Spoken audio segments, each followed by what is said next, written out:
কাৰণ আজি মই বনাবলৈ আৰম্ভ কৰিছোঁ চিকেন, মানে মুৰ্গীৰ মাংস, ব্ৰইলাৰ। এয়া ব্ৰইলাৰ বনাই আছোঁ।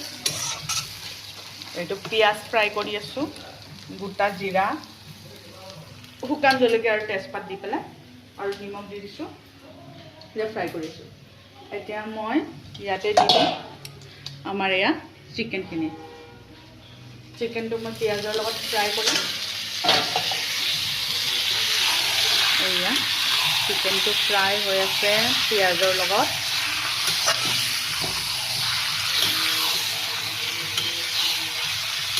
চিকেনটো অলপ ফ্ৰাই হ'লে মই ইয়াতে দি দিম আপোনাৰ মছলাখিনি।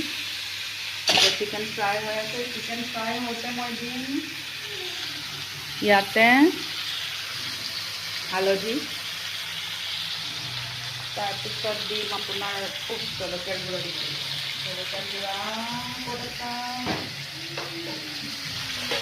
গুড়াটো খুলিব লাগিব। আমাৰ হালধিটো মিক্স কৰি দিলোঁ। এতিয়া মই ইয়াতে দিম 1 চামুচ জলকীয়াৰ গুড়া, মানে আমি অলপ জ্বলাটো বেছিকৈ খাওঁ, কেঁচা জলকীয়া বেছিকৈ 1 চামুচ আৰু অলপমান শুকান জলকীয়া।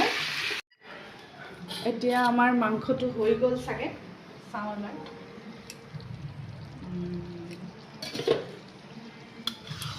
মাংস অলমষ্ট ৰেডি, মাংস ৰেডি। এতিয়া অকণমান গৰম মছলাৰ প্ৰয়োজন। এতিয়া অকণমান গৰম মছলা দি দিম ইয়াতে।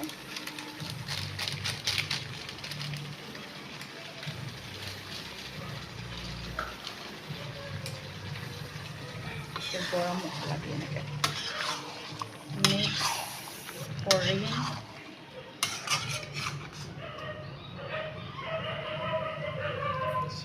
আলুবিলাক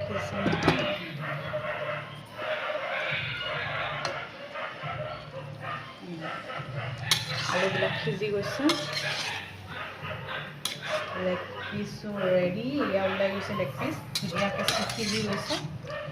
লেগ পিচ দেখিছে নাই? এইটো লেগ পিচ, এইটো লেগ পিচ পূৰা সিজি গৈছে, এয়া ওলাই গৈছে। মাংস আমাৰ ৰেডি। জোল নহৰু দালি আছে, দালিৰ লগত খাম। আজি আমি খালোঁ চিকেন, আজি আমি খাম, খোৱা নাই এতিয়ালৈকে, খাম আজি আমি চিকেন দি ভাত। এতিয়া খাব সময় হৈছে, দেৰি